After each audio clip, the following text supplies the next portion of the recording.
Operation सिंदूर versus rising lion. स्वागत है आपका एक और जबरदस्त एपिसोड जहां पर हम बात करने वाले हैं इंडिया के दो सीक्रेट और पावरफुल मिलिट्री ऑपरेशन, इंडिया के नहीं दुनिया के ऑब्वियसली, राइट। तो operation Sindoor and operation rising lion दोस्तों, तो क्या ये सर्जिकल स्ट्राइक्स थे? ऑपरेशन राइजिंग लायन की बात कर रहा हूँ, क्या ये सर्जिकल स्ट्राइक्स थे? बोथ ऑफ देम क्या सिमिलैरिटी थी? क्या पाकिस्तान के अंदर घुसकर जो एक्शन हुआ उससे क्या रिलेवेंस निकला हमारा, और दोनों ऑपरेशंस का असली फर्क क्या है? What is the difference and what is the similarity between operation Sindoor and operation rising lion जो इजराइल ने ईरान पर की? ऑलराइट, तो आज हम कुछ डिफेंस मिलिट्री एक्सपर्ट्स को कोलेट करके उनके इनसाइट्स के साथ इस टॉपिक पर ब्रेक डाउन करने वाले, तो बने रहिए एंड तक, because this video is going to be very informative, very important and you will love it. अब इसके पीछे का कारण क्या है दोस्तों? इसके पीछे का कारण ये है भाई कि जब आप इसके फैक्ट्स और इसके पॉइंट्स को समझेंगे ना, you will get to know कि व्हाट एग्जैक्टली वेंट अराउंड। भैया चला क्या मार्केट? अभी तक डिटेल्स कुछ ओपन सोर्स में अवेलेबल हैं, कुछ ओपन सोर्स में नहीं है, बट जो हमारे रिटायर्ड जनरल्स हैं, उनके तो कॉन्टैक्ट्स होते हैं, they have certain insights, they write the articles down. अगर उनसे बात करके देखा जाए तो we will get to know a lot that is going on in the background. Alright, तो ऑपरेशन सिंदूर एक रिटेलिएटरी एयर स्ट्राइक के फॉर्म में हुआ था, ठीक है, ये पहली चीज। अब उसमें ट्रिगर क्या था? ट्रिगर ये था कि पहलगाम में आपने एक टेरर अटैक किया, ओके। टारगेट था पाकिस्तान ऑक्यूपाइड कश्मीर के अंदर टेररिस्ट लॉन्च पैड्स और उनके। नाउ इंडियन एयर फोर्स ने बहुत ही प्रिसिजन बॉम्बिंग की। अब ये प्रिसिजन बॉम्बिंग की और किस तरीके से की, जिसमें कि टेररिस्ट इंफ्रास्ट्रक्चर को एक्यूरेट इंटेल के बेस पर टारगेट किया गया। आपने मस्जिद का नाम सुना होगा, आपने नूर खान एयरबेस का नाम सुना होगा, राइट। वहां पर हमला किया गया क्योंकि वहां पर टेररिस्ट इंफ्रास्ट्रक्चर्स। नाउ रिपोर्ट्स के मुताबिक पाकिस्तान ने काउंटर एयर रिस्पांस दिया था, लेकिन उनके जेट्स F-16 और F-17 हेवी डैमेज में आ गए। ये एक स्ट्रॉन्ग मैसेज था कि India can and will strike beyond the LOC if asked और इफ नीडेड। क्योंकि हमारा एक नैरेटिव है, हमारा नैरेटिव ये है भाई कि हम हमला नहीं करेंगे, we will not attack, we will never attack. Now I don't understand why is that. हम क्यों हमला नहीं करें? जैसे कि हमारी न्यूक्लियर फर्स्ट पॉलिसी नहीं है, जैसे कि हमारी नो फर्स्ट यूज पॉलिसी है न्यूक्लियर वेपन्स को लेकर। बट ट्रंप जी ने क्लियरली डिक्टेट कर दिया है कि भैया देखो, मैं नो फर्स्ट यूज पॉलिसी के बिल्कुल खिलाफ हूं। मुझे जरूरत पड़ेगी तो मैं पहले हैमर मारूंगा on the nail. It depends, everything depends on my requirement, not your requirement, as simple as that.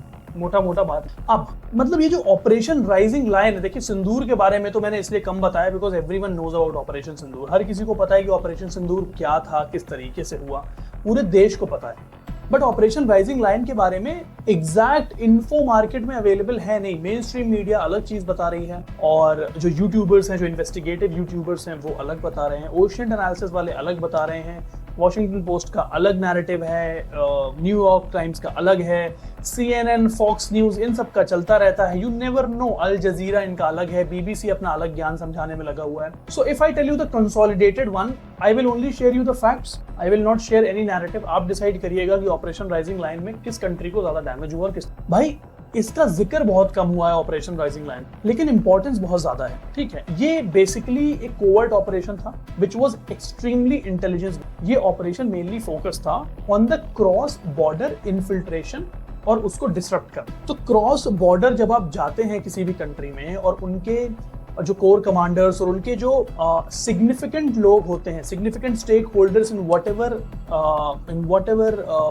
Objective they are trying to achieve, which means like उनका न्यूक्लियर प्रोग्राम था, उससे रिलेटेड जितने भी सिग्निफिकेंट स्टेक होल्डर्स थे उन पर attack करना, जैसे कि उनके कोर कमांडर्स हो गए, उनके जनरल्स हो गए, first line general, second line general, like that. So this was the basic. Now terrorist की जो सप्लाई लाइंस हैं और कम्युनिकेशन नेटवर्क्स, उनको ब्रेक करना उनका मेन। अब ईरान का टेररिज्म से क्या कनेक्शन है वो समझिए। भाई ईरान क्या है, अपने प्रॉक्सीज यूज करता है, यानी कि Hezbollah, Hamas, Houthis. Houthis Yemen में है, Hezbollah is in Gaza, Hamas is in Gaza, right.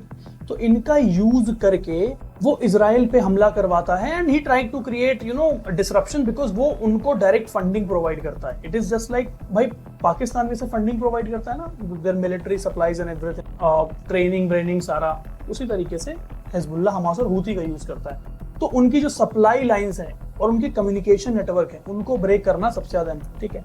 अब उनके लिए स्ट्रैटेजिक इंटेल कलेक्ट करना और फ्यूचर टेरर थ्रेट्स के बारे में आगाह करना और ये इंश्योर करना कि जो भी फ्यूचर टेरर थ्रेट्स हैं उनको न्यूट्रलाइज किया जाए। ऑलराइट, तो इसका जो नेचर था वो ज्यादा कोवर्ट था, कोई ऑफिशियल अनाउंसमेंट नहीं, कोई पब्लिक ग्लोरिफिकेशन नहीं, जस्ट लाइक ट्रम्प कि हम आप पे बॉम्ब कर देंगे, हम आप पे हमला कर, not like that. Alright, now there is a difference between operation Sindoor and operation rising lion. अब आप बोलेंगे वो डिफरेंस है, तो चलिए वो चीज एक बार समझ लेते हैं। डिफरेंस बहुत ही सिग्निफिकेंट डिफरेंस है, ठीक है। डिफरेंस उनके मिलिट्री ऑब्जेक्टिव में डिफरेंस है, मिलिट्री ऑब्जेक्टिव अचीव हुआ कि नहीं हुआ इसमें डिफरेंस, ठीक है। अब ये चीज क्या है, इसका जो एलिमेंट है वो ऑपरेशन सिंदूर है, ऑपरेशन राइजिंग लायन। इनका जो टाइप था वो कोवर्ट एयर स्ट्राइक था और covert intelligence based visibility, publicly declared confidential and low profile objective. समझिए, ज्यादा अंग्रेजी बोल दी भाई। इंटेलिजेंट बेस्ड आपको विजिबिलिटी लेकर आनी है, आपको प्रिसीजन स्ट्राइक्स करनी है, जिसके लिए आपके पास कोवर्ट ऑपरेशन होने चाहिए, मतलब आपके पास एक मारक क्षमता होनी चाहिए, मिलिट्री कैपेबिलिटी होनी चाहिए, एयर कैपेबिलिटी हो। दूसरी चीज, आपका एयर डिफेंस एक्टिव होना चाहिए, बिकॉज वो वहां से रिवर्ट करेंगे। तीसरा, आपका नैरेटिव वॉरफेयर एकदम रेडी हो। इंडिया इसमें हार गया, बट राइजिंग लाइन में अमेरिका का सपोर्ट बहुत ज्यादा, ठीक है। अब इनका ऑब्जेक्टिव कैसा जरा समझ भैया, टेरर कैंप्स को डिस्ट्रॉय करें आप, बट राइजिंग लाइन में ये था कि आप इन्फिल्ट्रेट करें और उनका जो लॉजिस्टिक्स है उनको डिस्ट्रॉय करें। भाई वो जो सप्लाई चेन है ना हमास, हूती, हिजबुल्लाह की, उनको डिस्ट्रॉय करें। उनके जो मिलिट्री वाले जो बंदे हैं इन लाइन, उनको खत्म करें। बिकॉज इंडिया ने उनके मिलिट्री ऑफिशियल्स को टारगेट नहीं किया, इंडिया ने उनके मिलिट्री कैंप्स पे हमला नहीं, इंडिया ने टेररिस्ट प्लेसेस पे हमला, right. But operation rising line में इजराइल ने उनके मिलिट्री कैंप्स पे हमला। अब इनका मोड क्या था भाई? मोड था, हमारा जो था वो था air force led cross border operation. हमने एयर फोर्स की मदद से और लॉन्ग रेंज मिसाइल्स की मदद से उन पर हमला किया। बट ऑपरेशन राइजिंग लाइन जो था वो ग्राउंड और इंटेल एजेंसी लेड था। भाई पूरी तरीके से मुसाद ने ऑलरेडी पेनिट्रेट कर दिया था ईरान, और वो ईरान के अंदर बैठ उन्होंने उनके एयर डिफेंस को डैमेज किया, जहां से उनका एयर डिफेंस मिसाइल्स जाया करते उनको डैमेज किया, ठीक है। उनके अंदर ड्रोन्स प्लांट किए, जैसे यूक्रेन में ऑपरेशन स्पाइडर वेब कंडक्ट किया था ना कि 4000 किलोमीटर अंदर जाके रशिया के हमला। सिमिलरली उन्होंने अंदर उसके ड्रोन्स लगाए, ड्रोन्स उड़ा के उनकी जगह पर हमला किया, राइट, उनके लोगों को मारा, राइट।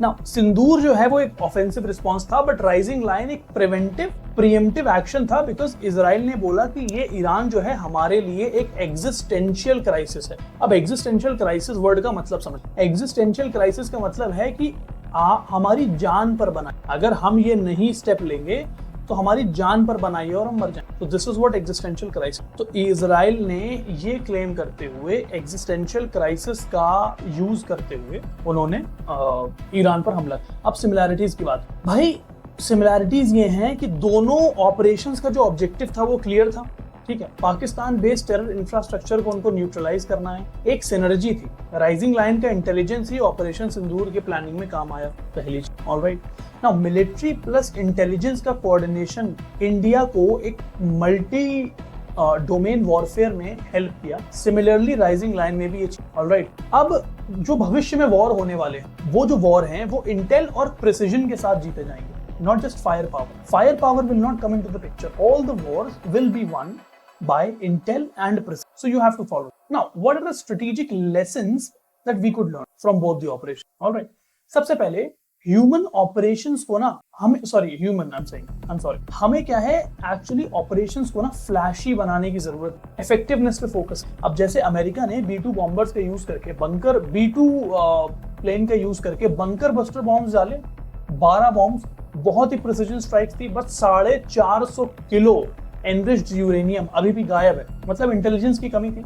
अब वो फ्लैशीनेस दिखा रहे हैं, हमने मार दिया like that, but still it is missing where no one know. हमें एस्केलेशन मैनेजमेंट पे फोकस। भाई सिंदूर ने दिखाया है कि इंडिया स्ट्राइक कर सकता है without crossing into a full scale war, so which is very important. आपको फुल स्केल वॉर की जरूरत नहीं है, आप स्टिल एस्केलेशन लैडर में एक सर्टेन लेवल पे आप वहां पे पॉज लगा सकते, ठीक है। आपको एक इंटीग्रेटेड डॉक्ट्राइन चाहिए, व्हिच मीन आर्मी, एयरफोर्स और इंटेलिजेंस सबको एक कोऑर्डिनेटेड स्ट्रैटेजी के तहत चलना हो। ऐसा नहीं हो सकता कि आर्मी इंडिविजुअली ऑपरेट कर रही है, एयरफोर्स इंडिविजुअली एंड उनकी इंटेलिजेंस अलग है, navy is operating individually. It is not like that. Operation Sindoor में आपने नोटिस किया होगा हमारी नेवी ने तो बिल्कुल हाथ भी आगे नहीं बढ़ाया, क्योंकि हमारा तो मतलब हमारा जो INS विक्रांत था वो तो ऑलरेडी वहां पर डिप्लॉयड था कराची पोर्ट। तो अगर वहां से फायरिंग शुरू कर देते तो कराची पोर्ट डिस्ट्रॉय हो जाता, राइट।